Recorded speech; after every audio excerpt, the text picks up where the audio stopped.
अभी हम डॉक्टर अतुल कुमार शर्मा जी के साथ हैं। डॉक्टर अतुल कुमार शर्मा जी उत्तम नगर में गुप्ता हॉस्पिटल में सर। हाँ, पीएम गुप्ता हॉस्पिटल में I am there as a physician. So he is a physician there. और कितने साल की प्रैक्टिस है सर आपकी? मेरी 84 में मैं पास आउट हूँ, तो लगा लीजिए it's almost 43 years now. So you are MBBS doctor? जी। सो सर को लगभग 40 साल से ज़्यादा का एक्सपीरियंस है और सर अभी टैगोर गार्डन में रहते हैं। और हमने रिसेंटली आज ही इनके घर पे कैंगन SD501 मशीन लगाई है। सर ने कुछ टाइम पहले ऑर्डर करी और आज इनको मशीन मिली है। तो पहले तो मैं आपको दिखाता हूँ कि इस मशीन का जो पानी है उसकी क्वालिटी कैसी है। सो ये मशीन है। अभी हम 9.5 pH का पानी लेंगे। 9.5 pH का पानी फुल ऑफ हाइड्रोजन होता है, जो जनरली सिर्फ आपको नेचुरल वाटर सोर्सेज में ही देखने को मिलेगा। सो इसको हम ऑन कर देते हैं टैप को। सो ये पानी आ रहा है यहाँ से दो जगह से पानी आता है। उसका पीछे का पाइप है, ये फ्रंट पाइप है। वहां से एसिडिक पानी मिलता है, वो स्किन के लिए बहुत अच्छा होता है। यानी ये आउटलेट है, ये दोनों आउटलेट है। Okay. ये आप पीने का आउटलेट है, वो स्किन और हेयर्स के लिए। ठीक है। So that is not a waste water. जी जी जी। सो अभी हम 9.5 pH का पानी लेंगे दोस्तों। सो पहले तो आप देखिए जो पानी की क्वालिटी है, आप देख सकते हैं this is full of hydrogen. ये जो हाइड्रोजन प्रोड्यूस हुआ है इस पानी में, ये जनरली आपको केदारनाथ में, हुंजा वैली में, गंगोत्री के गौमुख में ऐसा पानी देखने को मिल सकता है। और ये हाइड्रोजन दोस्तों दुनिया का सबसे पावरफुल एंटीऑक्सीडेंट है। सो अभी मैं इस ग्लास को यहाँ रख देता हूँ। लेकिन सबसे बड़ा सवाल ये कि क्योंकि सर एमबीबीएस डॉक्टर हैं, 40 साल की प्रैक्टिस है, बहुत सारे लोग डॉक्टरों से पूछते हैं कि हम इस मशीन को क्यों लें। तो हम डॉक्टर से ही पूछ लेते हैं कि डॉक्टर साहब आपने इस मशीन को क्यों परचेज किया? देखिए, इसको मैं एक इन्वेस्टमेंट फॉर लाइफ मानता हूँ। मोस्ट इम्पॉर्टेंट चीज़ यहाँ ये आती है कि अगर हमने एक प्रिवेंटिव केयर के लिए, प्रिवेंटिव जिसे बोलते हैं मीन्स के तौर पे, अगर हम इसे घर पे लगाते हैं, क्यूरेटिव एस्पेक्ट बाद में आता है, प्रिवेंटिव पहले आता है। अगर हम बीमारी को आने ही नहीं देना चाहते हैं तो अल्टीमेटली अल्कलाइन वाटर जो होता है, it is a must for all of us. और सबसे बड़ी बात कहाँ आती है, हमारी बॉडी में एसिडिटी, इन्फ्लेमेशन। ये स्टार्ट ही हमेशा ही एसिडिक चीज़ों से होती है, जिनमें हमारा पानी सबसे बड़ा कल्प्रिट है। Okay. हम किसी भी, आप डाइटिशियन के पास चले जाएं, किसी भी आप फिजिशियन के पास चले जाएं, सर्जन के पास चले जाएं, वो कभी आपको ये नहीं कहेगा कि आप अपने पानी को चेंज करें, क्योंकि पानी ही वो चीज़ है नेक्स्ट टू एयर जो हम सबसे ज़्यादा कंज्यूम करते हैं। राइट। सो क्योंकि ये पानी एंटीऑक्सीडेंट है, इसका ORP oxidation reduction potential negative है, जी।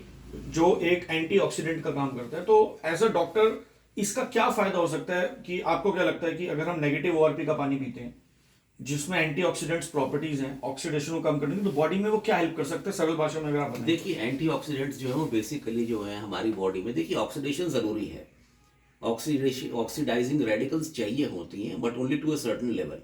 ओके। क्योंकि बॉडी में जितने भी केमिकल रिएक्शंस हैं वो दो ही तरह के हैं, ऑक्सीडेशन एंड रिडक्शन। तो oxidation and reduction they both have to go hand in hand. और मोस्ट इंपॉर्टेंट चीज़ यहाँ ये आती है कि अगर आपके वो ऑक्सीजन रेडिकल्स अगर वो फ्री आपकी बॉडी में घूम रहे हैं तो वो हाईली रिएक्टिव होते हैं, और वो कंबाइन भी करते हैं हमेशा ही उन चीज़ों के साथ में जो, जिनको हम बोलते हैं ना वो रोग एलिमेंट्स हैं, तो वो हमारे हेल्दी एलिमेंट्स के साथ कंबाइन करके उनको भी डैमेज करते हैं और सारी बॉडी में acidity, inflammation and micro circulatory failure ये कॉज करते हैं। एसिडिटी होने से पहले इन्फ्लेमेशन आती है, वो बॉडी का नेचुरल रिस्पॉन्स है। राइट। हमारे हिस्टामाइन्स रिलीज होते हैं बॉडी में, अल्टीमेटली जो होती है एसिडिफिकेशन स्टार्ट होती है, इन्फ्लेमेशन होती है, दैट इज अ रिस्पॉन्स। उसके बाद में सबसे बड़ी प्रॉब्लम कहाँ आती है, माइक्रो सर्कुलेटरी फेलियर स्टार्ट होता है। यानी हमारी ब्लड वेसल्स जहाँ जहाँ ब्लड सप्लाई कर रही हैं, वो इन्फ्लेमेशन के कारण उनकी जो माइक्रो ब्रांचेस होती हैं ब्लड वेसल्स की, वो वहाँ फेल होना शुरू हो जाती हैं। तो ओवरऑल एक तरह से माइक्रो सर्कुलेटरी इनसफिशिएंसी पहले पैदा होती है, फेलियर बाद में पैदा होता है। उसी से डायबिटीज़ वगैरह, ऑटो इम्यून डिसऑर्डर्स और तरह की भी बीमारियां, ये सब उन्हीं से पैदा होती हैं। इन्फेक्शन से लड़ने की हमारी पावर कम हो जाती है, ओवरऑल हमारी वाइटैलिटी कम हो जाती है। और सबसे बड़ी प्रॉब्लम कहाँ ये खड़ी होती है, जब कभी भी ये चेंजेस अंदर बॉडी में होते हैं, इनके सिम्टम्स नहीं आते हैं। डॉक्टर्स टेस्ट कराते हैं हमेशा ब्लड के जरिए, ब्लड में चेंजेस बहुत बाद में आते हैं। अच्छा, जब तक it is usually too late, मतलब जब तक पता लगेगा तब तक बहुत लेट हो बहुत लेट हो चुका होता है। तो हम ये कहते हैं कि अगर आपको टिश्यू लेवल पे, इंटरस्टिशियल लेवल पे, एक्स्ट्रास्टिशियल लेवल पे, ऊपर टिश्यूज एंड ऑर्गन्स के लेवल पे अपने आप को प्रॉपरली आप पहले ही करेक्ट कर ले, तो you will no doubt live long. बीमारियां जो आएंगी वो कम आएंगी, और सबसे बड़ी बात है अगर आएगी भी तो वो आपको ज़्यादा एफ्लिक्ट नहीं करेगी, सफरिंग भी मिनिमाइज हो जाएगी, plus you will be cured easily. अच्छा, एक लास्ट सवाल डॉक्टर साहब, जैसे बहुत सारे लोग बोलते हैं कि पानी को एल्कलाइन होने की जरूरत ही नहीं है, हमारी बॉडी एसिडिक होती है क्योंकि जब खाना डाइजेस्ट होता है तो हमारा जो स्टमक है वो हाइपोक्लोरस एसिड या HCl, हाइड्रोक्लोरिक एसिड प्रोड्यूस करता है, हाँ, तो खाने को डाइजेस्ट करने के लिए। वो तो देखिए हमारे पेट की जो गैस्ट्रिक लाइनिंग होती है, म्यूकोजल लाइनिंग होती है, उसका एक प्रोसेस होता है कि जैसे ही हमको भूख लगती है तो हमारा लिवर में जो गॉल ब्लैडर है वो बाइल रिलीज करता है स्टमक में और इंटेस्टाइन में। वो बाइल रिलीज होते के साथ ही हमारे स्टमक के सेल्स को सिग्नल मिलता है एंट्रोकाइनेज बनाने का। अच्छा, वो एंट्रोकाइनेज जो है वो HCl के सिक्रेशन को इनिशिएट करता है।